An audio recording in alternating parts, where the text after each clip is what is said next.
6:40 in the morning, Heathrow, 1983. A man kneels on a warehouse floor with gasoline soaking through his uniform. A lit match hovers above him. He talks. The vault opens, and the men in masks stop moving. They came for cash, £1 million, maybe less. What they find is 3 tons of gold, 6,800 bars, 26 million pounds stacked in rows that catch the light and throw it back. No one speaks. They have no vehicle large enough, no buyer for this quantity, no idea what comes next. That silence. 6 men standing before a fortune they cannot move, cannot sell, cannot survive, is where a 30-year trail of deaths begins. Anthony Black earns £11,000 a year. Every morning, he badges into the Brinks-Mat warehouse on the Heathrow trading estate, walks past security doors that lead to vaults holding more wealth than his entire street will earn in a lifetime, and clocks out at 5. He is 28 years old. He has a family.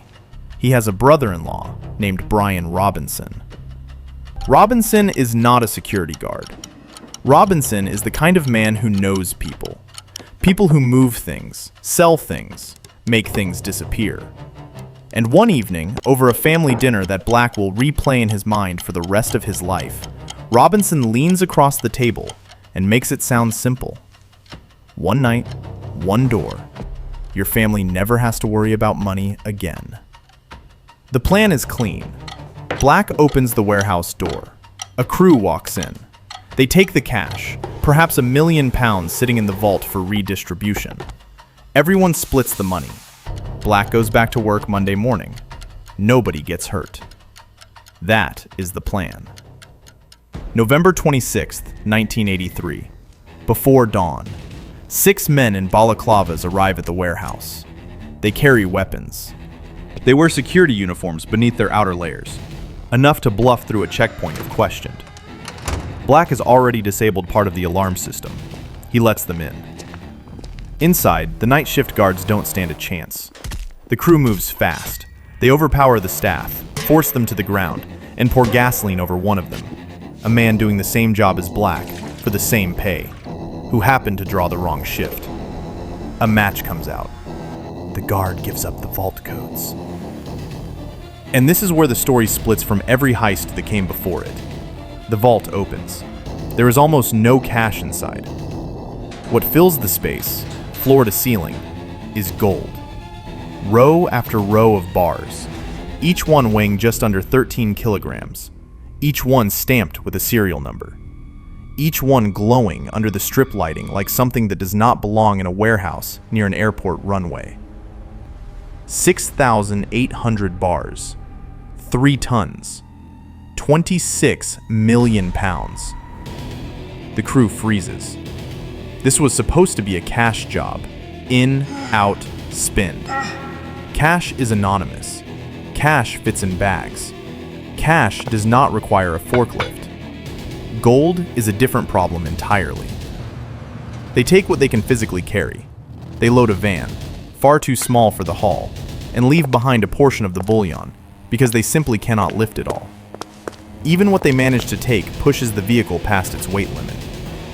They drive into the gray London morning with approximately 3 tons of gold bullion, a quantity so large that no criminal fence in Britain has the infrastructure to handle it. Within days, the investigation finds its first thread: Anthony Black, the inside man, the brother-in-law. He is the weakest link, and he breaks immediately, gives police everything: names, roles, the family dinner where it all began. Brian Robinson and Mickey McAvoy are arrested, convicted, sentenced to 25 years each. But the gold, 3 tons of physical, traceable, impossibly heavy evidence, is already gone. Passed to people whose names Black does not know. People who exist specifically to solve problems that weigh 3 tons. The robbery is over. It lasted less than 2 hours. What comes next will last 3 decades. Here is something most people do not understand about gold. It has no memory. Melt a gold bar down, mix it with a small percentage of copper or zinc, recast it into a new shape, stamp it with a new hallmark, and it becomes, for all practical purposes, a completely different object. There is no DNA embedded in the metal, no microscopic serial number that survives the furnace. A gold bar stolen from a vault and a gold bar purchased from a reputable dealer, once melted and recast, are chemically identical. This is the loophole that turns a 3-ton problem into a 3-ton opportunity. The men who planned the Brinks-Mat job, Robinson, McAvoy, sit in prison cells. But the gold does not sit in a prison cell. The gold is in the hands of intermediaries, and those intermediaries need someone with the network, the nerve, and the criminal infrastructure to convert 3 tons of evidence into clean money. Enter Kenneth Noy. Noy is not a thug. He is a property dealer with connections that stretch from London's underworld to Freemasonry lodges to legitimate financial institutions. He wears suits. He owns a sprawling home in the Kent countryside. He does not think of himself as a criminal. He thinks of himself as a businessman whose business happens to operate outside the law. Noy looks at 3 tons of gold and sees a logistics puzzle, and he solves it. The first step is smelting. For that, he needs someone willing to build a furnace and melt stolen bullion. Ideally, someone far enough from London to avoid attention. He finds John Palmer. Palmer lives in Bath, in a comfortable home with a large garden. He is a jeweler by trade, a dealer in precious metals, and, as the tabloids will eventually call him, Goldfinger. In his garden shed, Palmer constructs a smelting operation. He melts Brinks-Mat gold bars, mixes the metal to alter its composition, and recasts it into fresh bars with fresh stamps. The image is almost absurd. A man in the English countryside standing over a crucible of molten gold in a wooden shed, while his neighbors trim hedges 3 gardens away. The scale is industrial. The setting is suburban. Once the gold is recast, it enters the legitimate market. Noy channels the clean bars through a network of cooperative precious metals dealers, men who do not ask questions about freshly stamped bullion appearing in unusual quantities. The dealers sell the gold on the open market. The money flows into shell companies registered in Jersey, the Isle of Man, Panama, layered so deeply that tracing the original source becomes nearly impossible. And then the money finds its final destination: property. During the mid-1980s, London is transforming. The Docklands, once a decaying stretch of industrial waterfront east of the city, is being reborn as a financial district. Canary Wharf is rising. Money is pouring into East London real estate from every direction, and not all of it is clean. Investigators will later trace Brinks-Mat proceeds into property developments across London. The exact scale remains debated, but the principle is not. Gold stolen from a warehouse near Heathrow was melted, sold, laundered through offshore companies, and invested in buildings that still stand today. The gold did not disappear.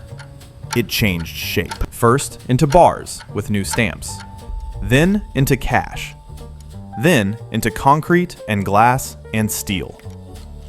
The operation worked. It worked so well that Scotland Yard could see the outlines of what was happening.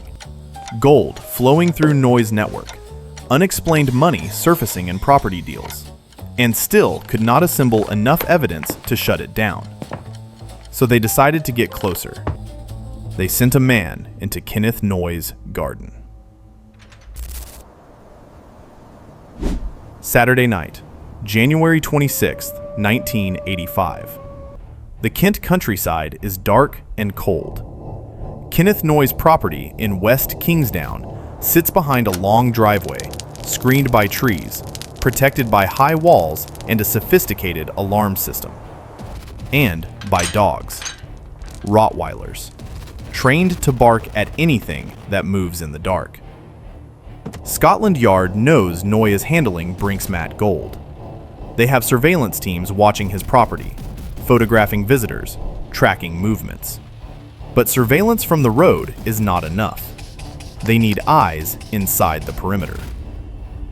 Detective Constable John Fordham draws the assignment. Fordham is 32 years old. He is a specialist, trained in covert surveillance, experienced in moving through hostile ground without being detected. His task tonight is straightforward. Enter Noy's property, observe activity, report back. No contact, no confrontation. He crosses the perimeter in the darkness. What happens next takes less than 60 seconds. The Rottweilers detect him first. They bark, loud, sustained, aggressive. Noy, already wary of police attention, grabs a knife and steps outside to investigate. He finds Fordham in the garden. The details of the encounter are disputed. Noy claims one version. The physical evidence suggests another. What is not disputed is the outcome. Kenneth Noy fatally stabs John Fordham. Fordham collapses on the grass. By the time backup reaches the scene, he is dead. 32 years old, a police officer, dead in the garden of a man who is smelting stolen gold in a shed 30 miles away. Noy is arrested, charged with homicide. The trial grips the country. Noy's defense is blunt. He did not know Fordham was police. He found a masked intruder on his property in the middle of the night. He feared for his life. He acted in self-defense. He came at me in the dark. I didn't know who he was. I feared for my life. The jury deliberates. The verdict drops like a hammer on the wrong nail. Not guilty. Fordham's colleagues sit in the gallery in silence. His family absorbs the words. A man who is laundering stolen gold has taken the life of the officer sent to investigate him, and the justice system has called it self-defense. Noy does not walk entirely free. He is convicted separately for conspiracy to handle stolen bullion, 14 years.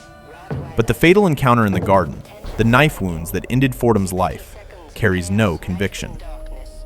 And then there is Palmer, John Palmer, Goldfinger, the man who melted 3 tons of gold in a garden shed, faces trial for dishonestly handling stolen goods. His defense is breathtaking in its simplicity. He did not know the gold was stolen. Palmer tells the jury he is a gold dealer. He regularly receives metal for smelting. He had no reason to suspect these particular bars came from a robbery. He was simply doing his job. The jury believes him. Palmer walks free, completely. The arithmetic is staggering. 1 police officer dead. 2 central figures in the gold laundering network tried and tested by the justice system, neither convicted of the most serious charges. Noy serves time for handling gold, not for the blade that took Fordham's life. Palmer serves nothing at all. The gold is clean. The money is in property, in accounts, in a system that has already absorbed it beyond retrieval. The network is intact. Noy goes to prison. Palmer walks into the sunlight, a free man. And then, one by one, the people who knew where the gold went stopped being alive. For a decade after the robbery, the Brinks-Mat network holds together. Money flows. Silence holds. Everyone who touched the gold is either in prison, in profit, or both. Then the silence cracks. 1996. A clear afternoon on the M25, the motorway that rings London.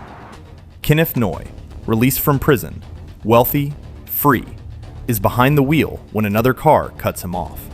A minor traffic dispute, the kind of thing that happens 1,000 times a day on British roads and resolves with a muttered curse and a gear change. Stephen Cameron is 21 years old. He is in the passenger seat of his fiance's car. He is not a criminal. He has no connection to gold, to Brinks-Mat, to any of it. He is a young electrician on a motorway who happens to cross paths with Kenneth Noy. Noy pulls a knife. Cameron dies at the roadside. 2 people now. 1, a police detective. 1, a 21-year-old stranger. The connecting thread is not the gold. The connecting thread is Kenneth Noy. A man whose capacity for violence did not diminish when the gold ran dry. It was always there. The gold just gave it scale. Noy disappears.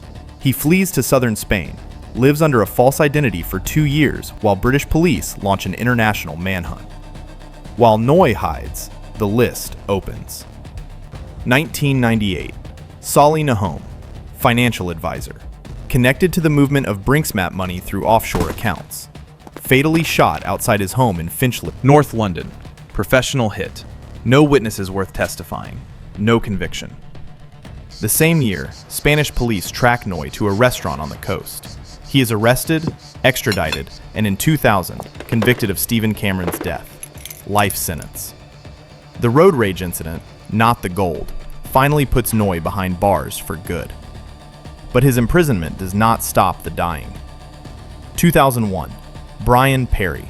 Convicted years earlier for laundering Brinks-Mat money, Perry has served his sentence and returned to South London. He is fatally shot outside his minicab office in Bermondsey. Middle of the day, no one is ever charged. 2003. George Francis. South London criminal with deep ties to the network. Fatally shot in his car. No conviction. The pattern is not subtle. Every name on this list shares one thing. They knew where the gold went. They knew which dealers handled the bars, which accounts received the money, which property developments absorbed the proceeds. That knowledge was once an asset, a seat at the table, a share of the fortune.